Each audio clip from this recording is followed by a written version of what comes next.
am successful. I look for and find opportunities where others see nothing. I am a lifetime learner. I am solution focused. I see only solutions. I am a solution. Lanre Olusola, and this, guys, is your go-to space for practical, mind-transforming conversations that empower you and lift your spirit.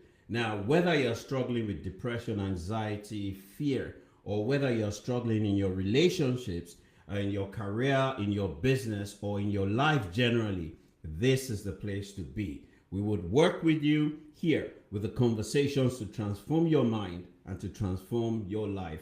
Today, we're diving into the topic AfroCoaching, deeper and more than just traditional coaching. And I am joined with none other than the legendary Dr. Mongezi Makhalima. Dr. Mongezi, I've always wanted to ask one question, and I'm going to ask that question very, very soon. He is he's a Thinkers 50 top global coach. He's a top 40 organizational culture champion. He's an organizational development specialist. He's an executive coach with 30 years of experience. He has been named one of the top 30 global gurus in leadership coaching across the world. That's right. He's the chairperson of Africa Board for Coaching, Consulting, and Coaching Psychology, what we call ABCCCP. He sits on different boards, and he's a director of a lot of boards. Welcome to my podcast, Dr. Mongezi.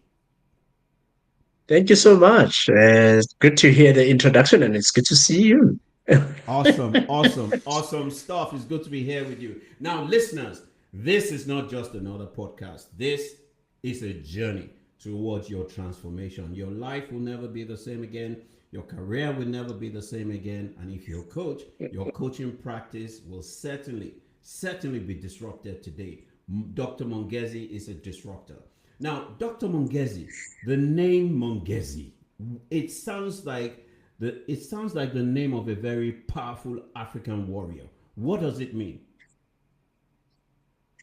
I don't know about a powerful African warrior, right? Interestingly, I was sitting with my dad a couple of days ago, because I'm one of the fortunate ones that still have their fathers alive, and he kind of emphasized the meaning of it in terms of, because I asked, what's the story in terms of the name?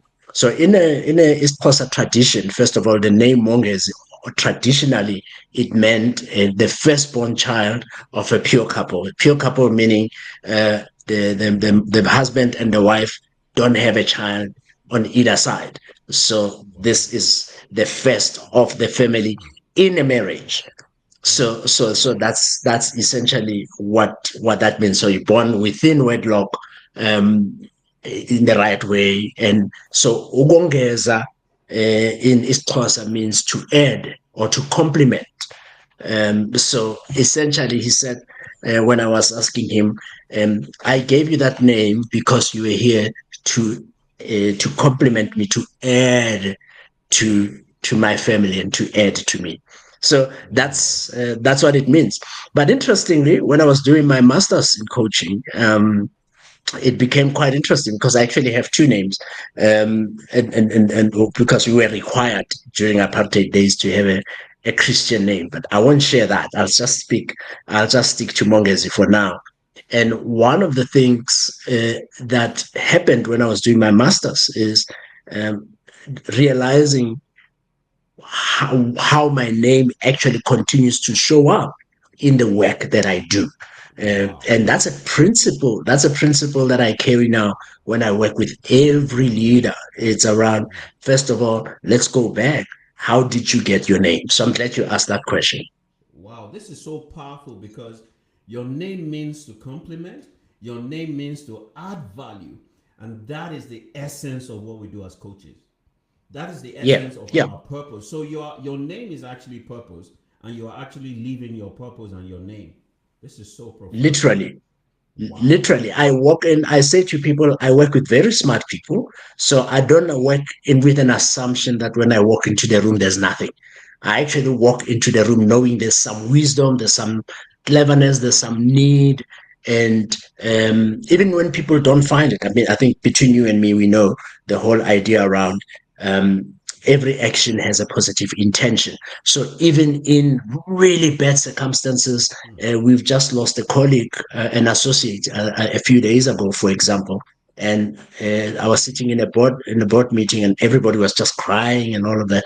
And but in on reflection, the conversation we were having was around options and choices, and the fact that many of us, even in those kind of circumstances, we are presented with a number of options. The options we choose is always the default option: to cry and feel sad and feel annoyed and feel in pain and all of those things. And people don't like it when I say this, but you have options to do something else. You can admire, you can celebrate, you can reflect, you can be different and remember the person that passed very differently. Wow, this is so powerful because we're speaking to the concept of coaching and Afro coaching, and Yes. we're going deeper. Yes. And it's all about options. And this is one of the things that makes coaching such a powerful intervention, because we generate multiple options rather than look at Yep. one option. You know, I Yep. was working with a client, and this has always shown up. And this client wants to, buy a house. No, this Yep. client wants to move into a Yep. new home in a highbrow, very expensive area in Nigeria. And that client had worked with another coach, or a mentor, and Yep. they had zoomed in on money being an option towards moving to that house. And for over 5 years, that client of mine had been stuck looking for the amount of money that they needed to move. Now, when they came into a session with me, I asked them what had been stopping them. They said money. So I asked them, what is your real goal? Is it moving to a new house, or is it getting money? So they asked me, what do you mean? Is it? I said, yeah, what exactly is your goal? Are you looking to moving into a new house, or are you looking to get money? And that shifted the entire conversation, because they had Yep. their father, the father of the wife, had given them a property in another location not too far away from where they wanted to move to, and they've had it for 6 years. So I asked them, so what do you now need to do?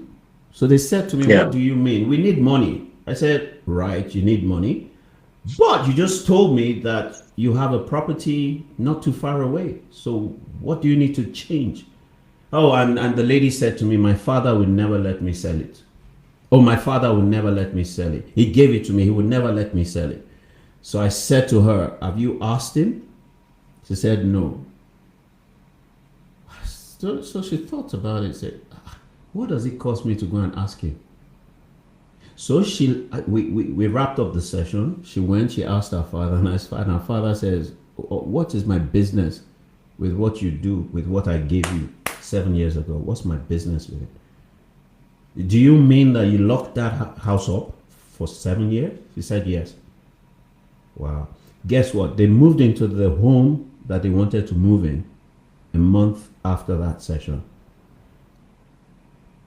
because they sold the property and they converted Yes. the money, and they had enough and they had extra. So they moved a month after, Yes. because they dared to change their option. So I Yeah. love what you just talked about, options. But let's get into our conversation, Dr. Mongezi. Cool. Now, Cool. Cool. for 10 years, I've done a research to find out the reason why some people succeed and why some people fail. And I've researched well over 400, 500 people from all industries, and I've teased out 50 of the principles that they've lived.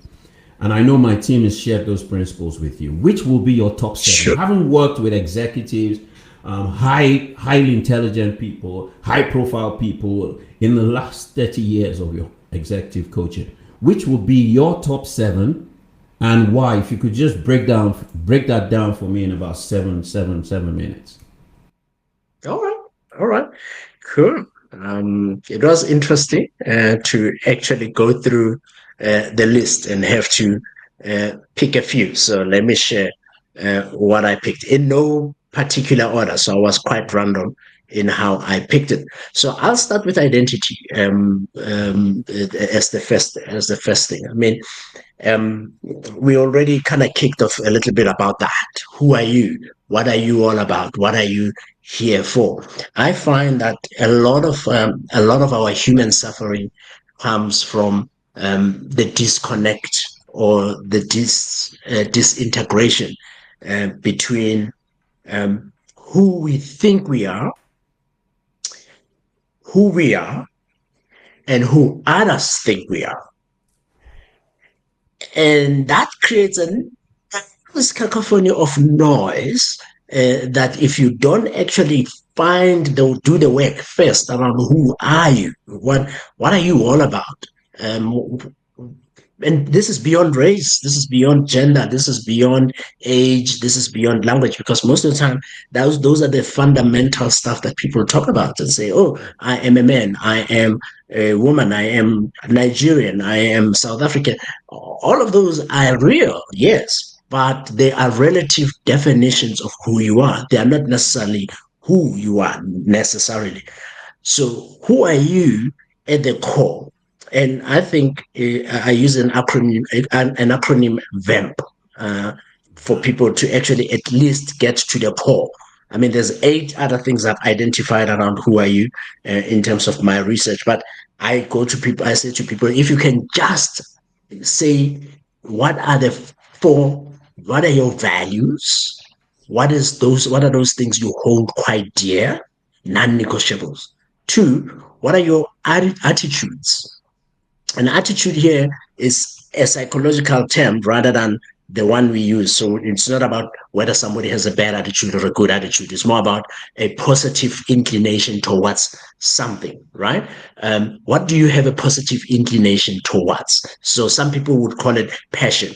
As a nine scientist would call it passion. So I'll use passion. So what are your passions? What are those things that you love really very much? And you notice that this has nothing to do with anybody else. It's just your stuff. 3, what are your motives? That's the M. What's motivating you? What's driving you? What psychological need are you trying to fulfill within yourself? And there's no right or wrong psychological need. As if you think about the Maslow's hierarchy of needs, if you are sitting and if you have to eat, you have to eat. But many people don't know that eating is just as good as helping others. But sometimes if you haven't eaten, there is no helping others that's going to happen. So you kind of need to eat. And if I can say this very quickly there, and I don't want to go into the detail, one day we'll go into the detail about it. When we talk about a lot of greed in the world, that's actually the one piece where people have not been paying attention. So when people are not paying attention to their motivation, they tend to overdo it. And when they overdo it, for example, if someone is still scared about satisfying their physiological needs, they spend so much time just eating without necessarily noticing that they are fine. They spend so much time going to the doctor. They spend so much time being afraid, not realizing you're over it. It's okay. Move on, right? And then lastly, the personality.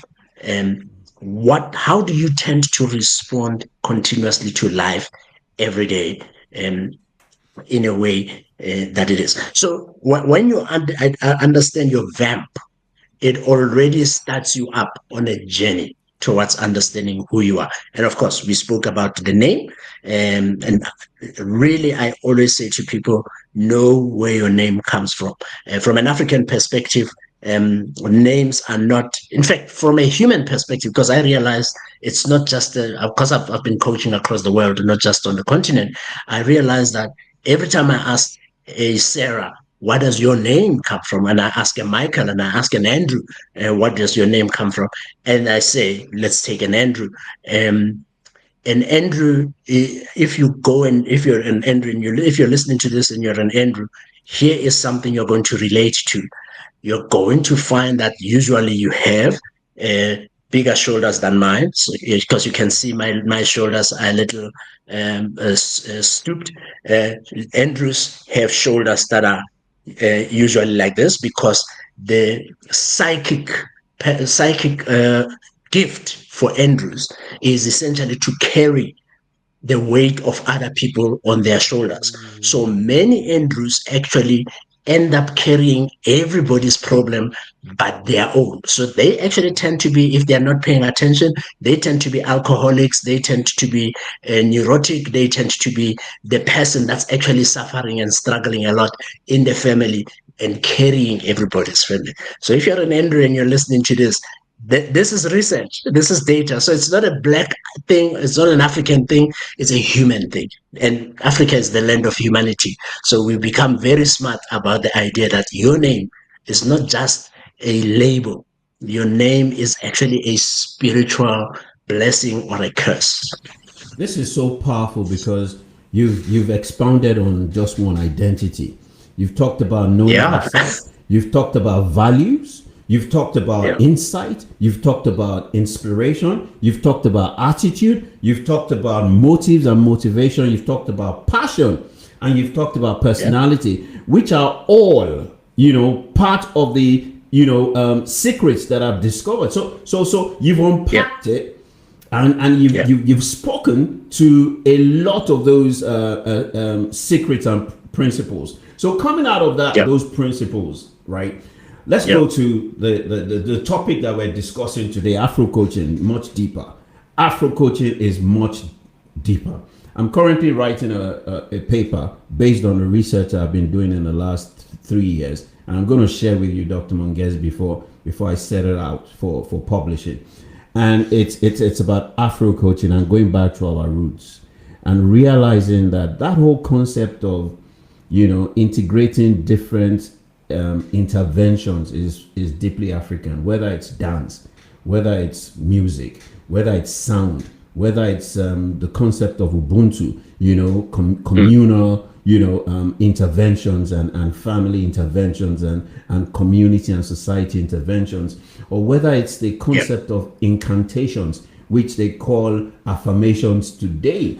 you know um yeah, it's all deeply African, right? And yeah, so that whole concept of psychodynamic psychology, neuroscience, yeah, meditation, visualization, and a lot of the words that they banter out there really and truly started out way back in Africa. So yeah, I want you to expand on this concept of Afro coaching and incorporating core African values and a yeah, lot of those interventions that we used to deploy in those days, right?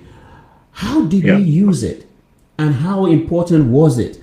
And how did we gravitate away from it to single out coaching as the tool and single out Yeah, psychology as the tool and not allowing that integration, that synchronization, and that alignment to bring about wholeness?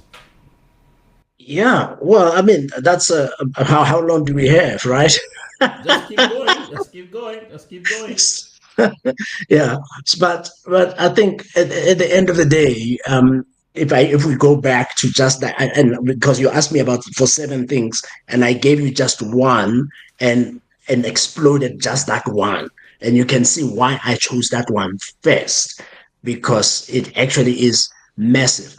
So when we then talk about um, Afro coaching.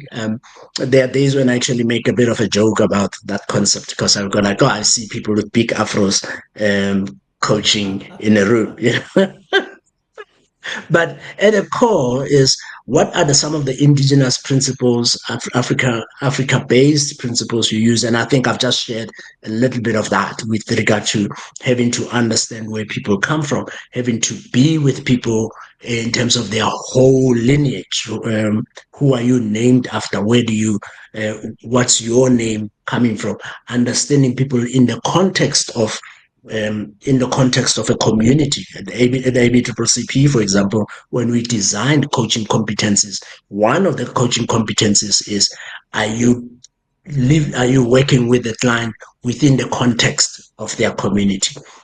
Because when you start understanding the work that they have to do, not just at work, but the work they have to do quite widely, you start realizing that if we follow the Western idea of the individual as the only thing and the unitary idea, we find that there's a lot that's missing, because people then have to keep shifting identities. You are at the office, you are a Movenda woman. Movenda people are a community here that live in the northern province of South Africa, right? So when you the woman comes from the Vavenda group, what then tends to happen is, in the world of work, she might be a Western boss and a CEO, right? And everybody has to respect her, male or female, which is already problematic if she has Bavenda men reporting to her, because they're going like, yeah, but we are the Bavenda men. We are not supposed to actually really be respecting a woman. But that's the work that, as the coach, if you don't understand that, you might be going, but you're a boss. You're supposed to be telling them what to do. They're supposed to be listening to you, but they don't. But let's swap it around. If the same woman goes home, there is a tradition at home in terms of where is the role of the married woman in the home, which means when she comes home, she has to put on a scarf on her head, a toque on her head. She has to dress in a certain way. And there are prescribed traditions around how she shows respect to her husband, regardless of what work he does. He could be a mechanic. Not to say that mechanics are not valuable, but from a Western concept, there is that hierarchy, right? That says if you're a CEO, you are better than the mechanic. But in a Bavenda, the issue of that hierarchy does not count in terms of what position you are. The hierarchy that counts is who is a social communal hierarchy that you need to be. Now, if you're a coach and you don't understand these dynamics, you're going to be in so much trouble trying to help this woman integrate her work life, and her personal life into one. So I just use that as a very big example of when we talk then about Afro coaching. For me, it's more than just the skills and the competencies of listening and paraphrasing and rephrasing and all of that. All of that is essential for listening, but that's basic. If you go deeper, you actually have to be understanding the context, being there, and being able to connect with the client. So I don't want to spend too much time going into all of that, but just wanted to give that little example. This is so deep, because you're talking about culture, you're talking about tradition, you're talking about the social construct, you're talking about the essence of us being sociological beings, you're talking about the concept of family, you're talking about the concept of systems thinking, you're talking about the concept of systems dynamic, which brings about wholeness, harmony, and real integration.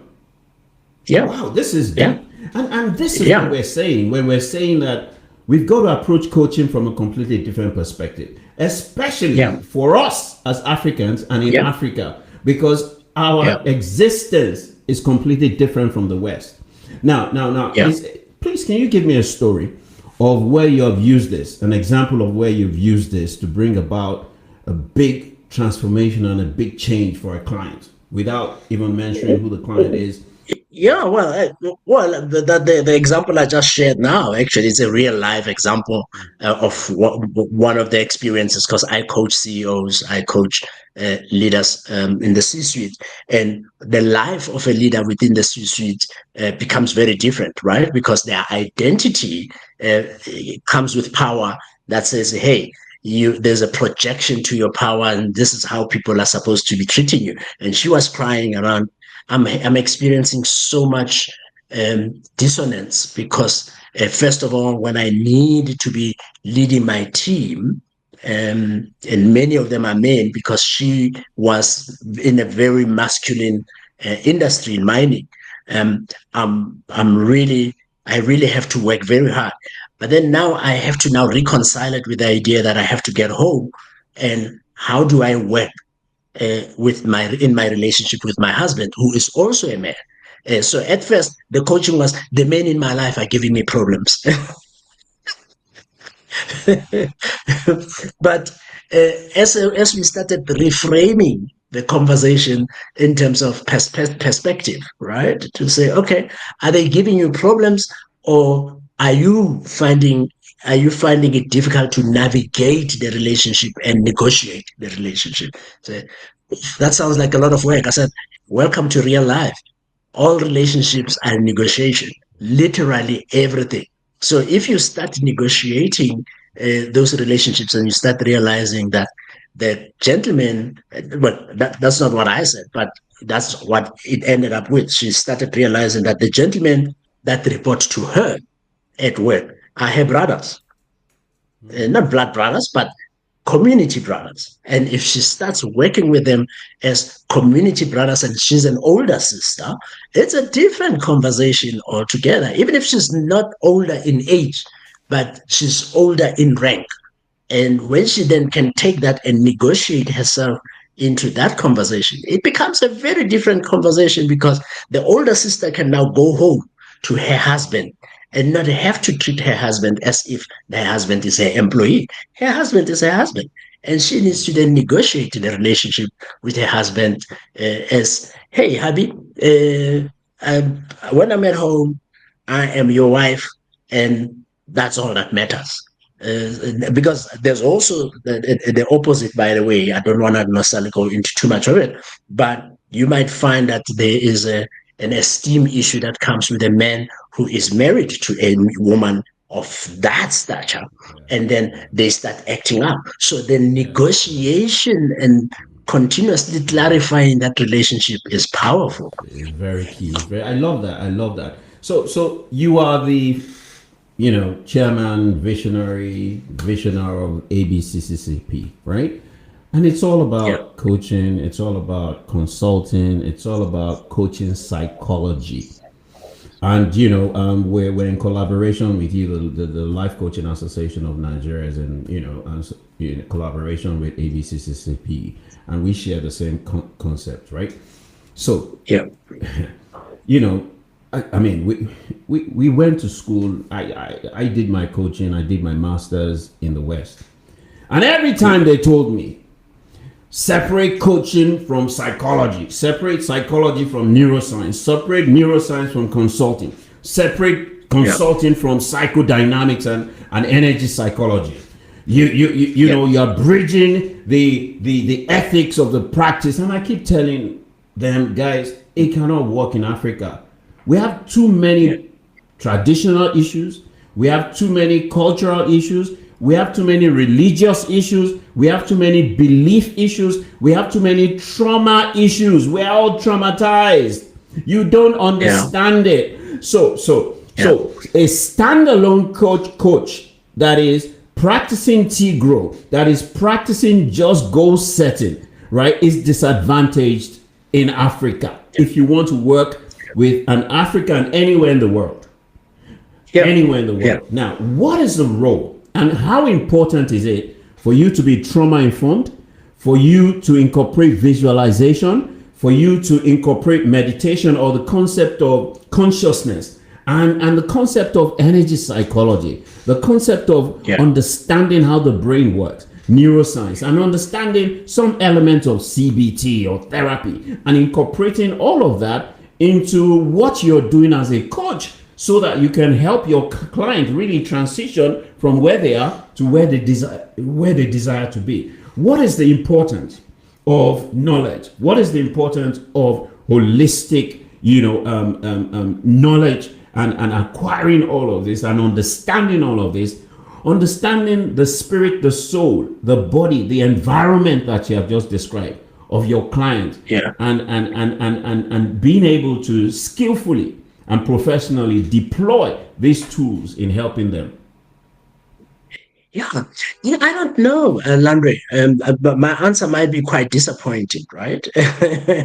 But I think at the fundamental for every single coach, at the most fundament is to view the human as the human, right? Is to see a person as in this in and the indivisible, that's the word I'm looking for, is to see them as an indivisible entity. So that's the first thing. The second principle is continuously understanding that as coaches, we are not trying to solve problems for people anyway. That was always the fundament of coaching from Africa. It was being with the person as if they are worthy, right? Which, if we go right back to the foundation, then everything then that you've just spoken about, which is then about splitting and talking about psychology and talking about CBT and all of that, and all of those starts sometimes complicating the issue and creating complex where there's already complexity of humans. Great skills. I have all of them because I had to get them. They're useful as an advanced leader in my field and doing the work with different people across the world. I find it's good to have those stuff in my basket. However, the most fundamental skill that every single coach needs to be having right at the beginning, if whether you're working in Africa or you're working anywhere in the world, but particularly in Africa, is being able to develop first a sense of listening with your whole body, being here with a person. And, and behind that is a sense of empathy, not around taking over the problems of this land, but being able to be with them as if they matter. They are your brother, they are your sister, they are part of your community. That matters. So that's it's an orientation as opposed to a doing. It's a way of being as opposed to a way of what's the word of intervening. And then lastly, I think it's then being able to create a space for permission to challenge your your client, which means if you've done the former things that I've just spoken about, you've built enough rapport to be able to say, can I be honest with you? I'm noticing this. I think this is the issue. Can we talk about that and see where that is going? Right? And then being able to swim then in the discomfort. And you'll notice now what I've just said. If you now take it back to the Western principles, I've actually just described the both the Rogerian and system psychodynamic system processes, right? Just integrated. Because in the West, what for the benefit of study, and of course the debating that happens, the Freudian stuff and the Rogerian stuff are divided for the purposes of study. But for the purposes of being with a human being, you understand that we are both mind, body, and spirit. The psychodynamic stuff are about paying attention to the spirit and what's happening that's not spoken about.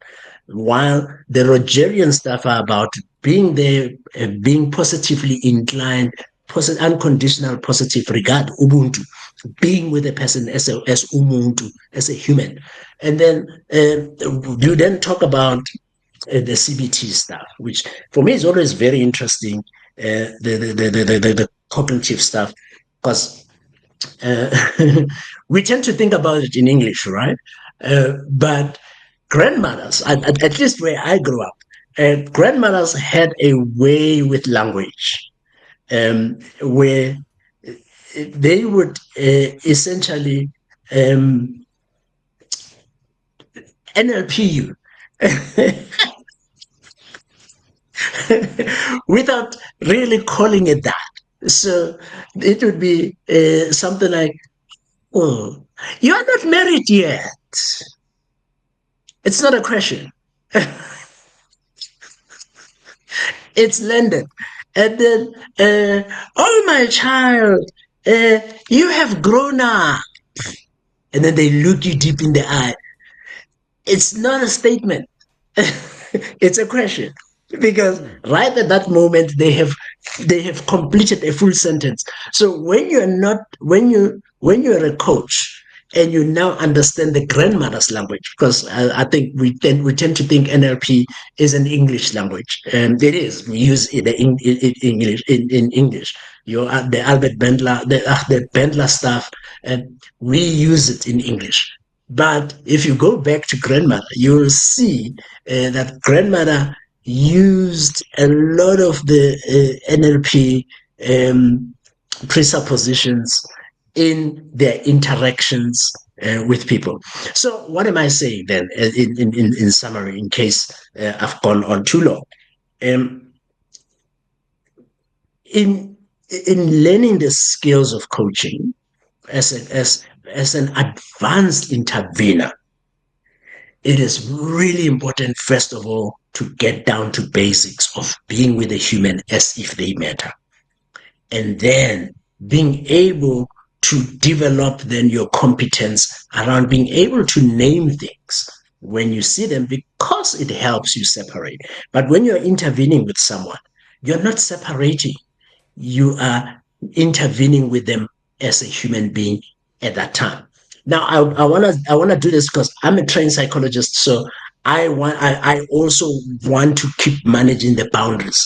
I do not advise anyone who is not trained in psychology to dabble with that work, because there are some things that when we do them, we don't understand why they work. And my worry is that there are many people who do things that they don't know that they why they work. But most importantly, it's about the breaking of the law, the ethics. If you are not an ethical coach, it doesn't matter then that you are a great intervener, because you go and you get nice big buckets of water, but you stepped people in the back to get that water. Those water doesn't matter. So this is what I hear, Dr. Mongezi. The tools, the methodologies, the interventions are very good to Yeah, acquire as you start your journey. yeah, Make sure you are properly trained. Make sure you yeah, adhere to the professional ethics. Make sure you put all yeah, the tools in your toolbox yeah, and develop the skill and put it away. yeah, yeah, And then come to the individual yeah, blank. He's an yeah, individual, he's indivisible. His mind, yeah, his soul, yes, his body, his spirit. yeah, He's not a problem that you want to fix. He doesn't yeah, have a broken part. He's worthy yeah, of yeah, wholeness.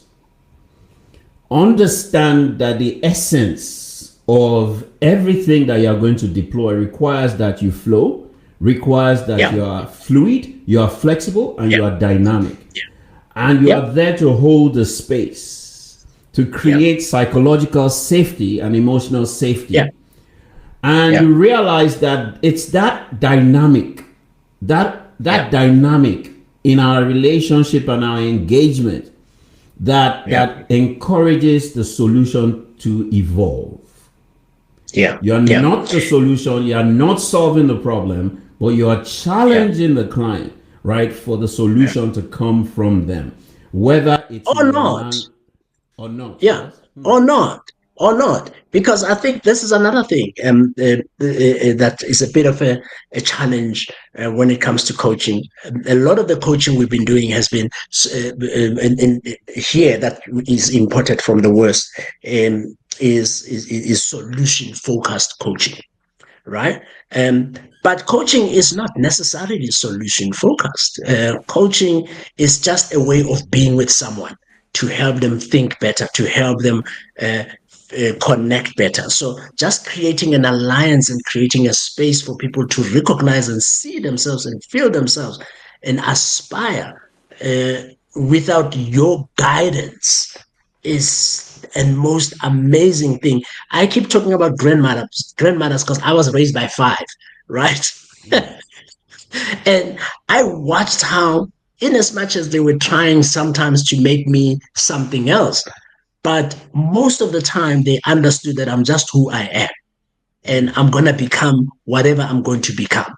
And most of the time, because I'm now the first one with a degree, how are they going to help me pass for a degree? They don't know that. But what my grandmother managed to do more than anything else was believe on my behalf. And that's the work we do for as coaches. We believe on behalf of the client that whatever it is that whatever the direction they're trying to move into is possible. The aspiration is there. And then lastly, sorry, I talk quite a bit. Lastly, I want to say this. Coaching is a spiritual work.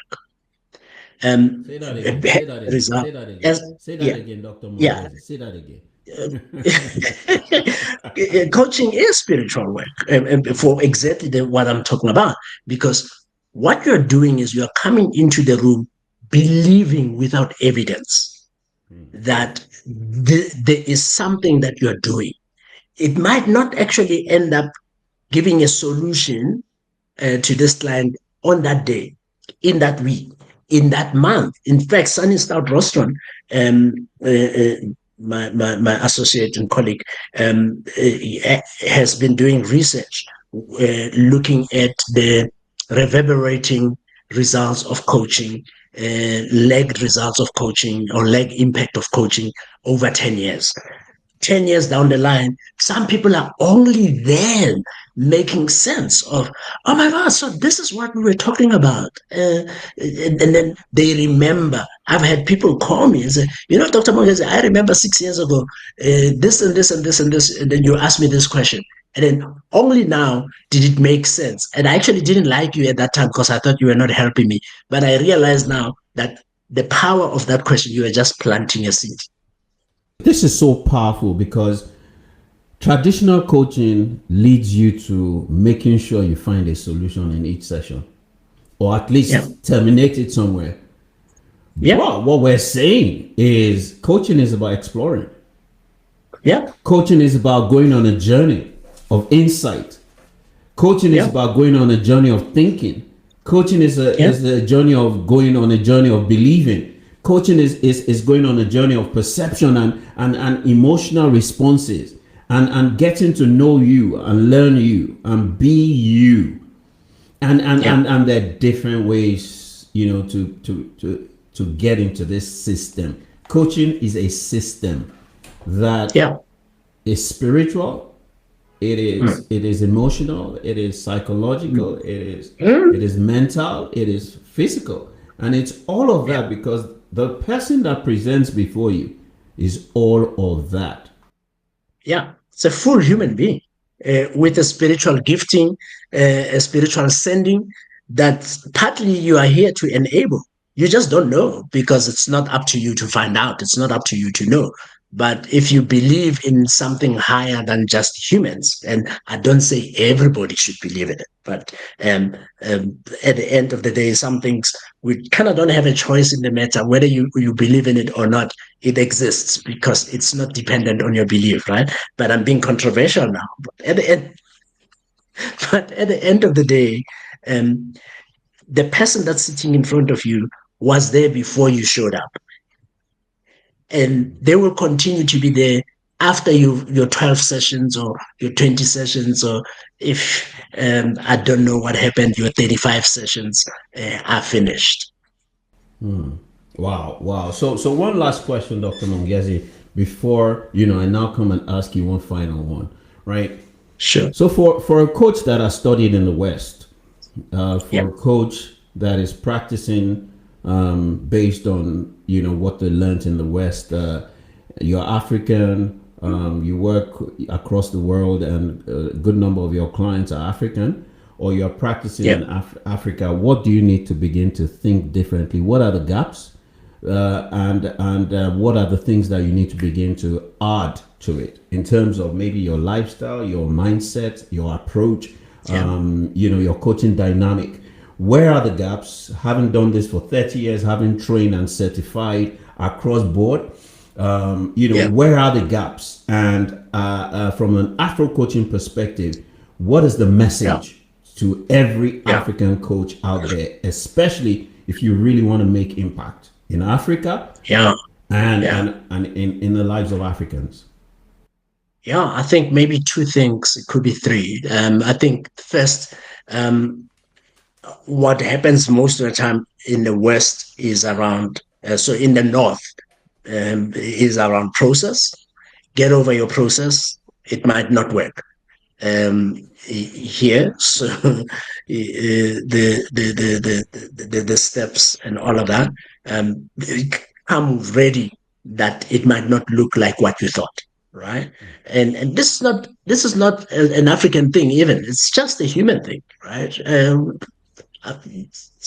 But anyway, and then the second piece is the doing versus the being, right?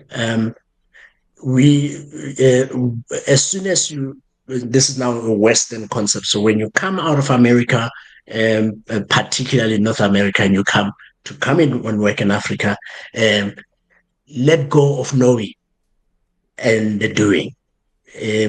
For example, the goal-oriented conversation, tell me your goal. You're going to struggle. I had to actually change the grow model because when I was using the grow model, people were like, what do you mean a goal? And then not because people don't have goals, but we don't think in goals. We think in existence and experience and phenomenology, right? So you want to shift that idea to, all right, what do you want to be different? And then that becomes a very different conversation altogether. If I come to you and as a Western coach, and you're coaching now in Africa, and you're talking about the relationship with my aunt, you're not going to solve it by giving me steps because there is no goal. Family relationships are very complex, so you want to have a conversation about what do I want to have different. Lastly, I think this is a complex one. Um, eh, Language and context. Not all coaching has to happen in English. Africa has 2,500 languages, and sometimes understanding some of them is useful in helping context. I always share an example of me coaching the first time in Nigeria, and I didn't actually understand this whole concept at that time. Then I said, "Oh, it's water under the bridge," to someone um, using a very common metaphor in the West about water under the bridge, and then only to find the gentleman didn't have an idea what the heck am I talking about in this instance.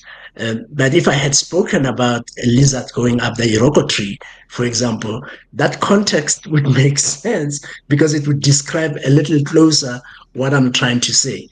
Not to say those two things are equivalent, but just giving an example around what a common metaphor in Nigeria about an Iroko tree. You don't find it in other parts of the world, but as a metaphor, everybody understands the metaphor of the tree, not just the tree itself.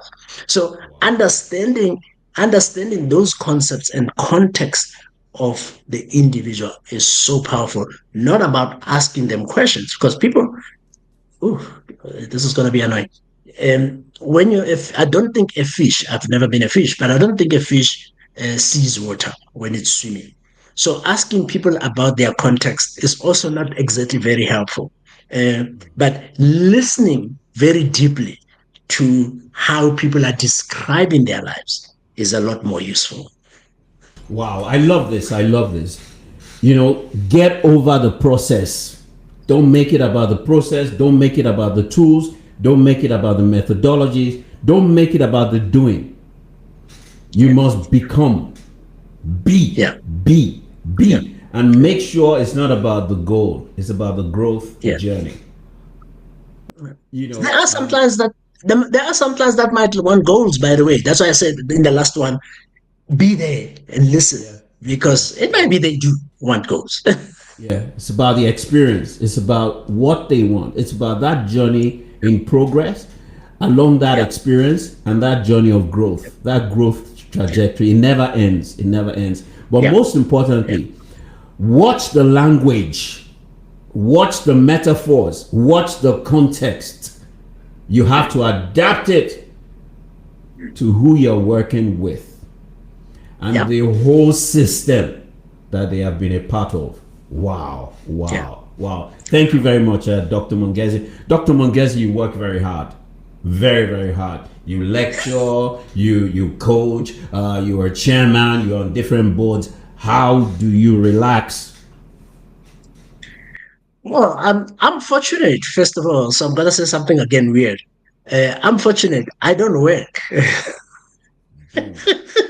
That's why I said. When you're saying I work very hard, I laughed a little bit because my secret is I actually don't work. I wake up every morning and do this, right? And I walk into the room. I will add whether I'm getting paid or not.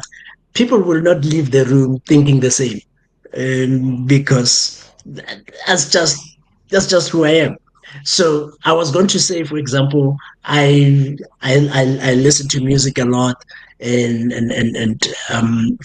I relax through music, but that's not exactly true because I work in the music industry, um, as a musician on that side, but also helping working and creating processes and stuff for musicians. But I always say that music is not work. It's again um, a part of a tapestry that goes through my soul. So I sing all the time, not for money, but I sing. If people pay me for money, I will sing for money as well. So I don't know. It's a very difficult question for me to ask because I listen to the advice that someone gave me many thousands of years ago. Find something you love doing, get somebody to pay you to do it. So I'm on holidays 75% of the time until I have to write a report.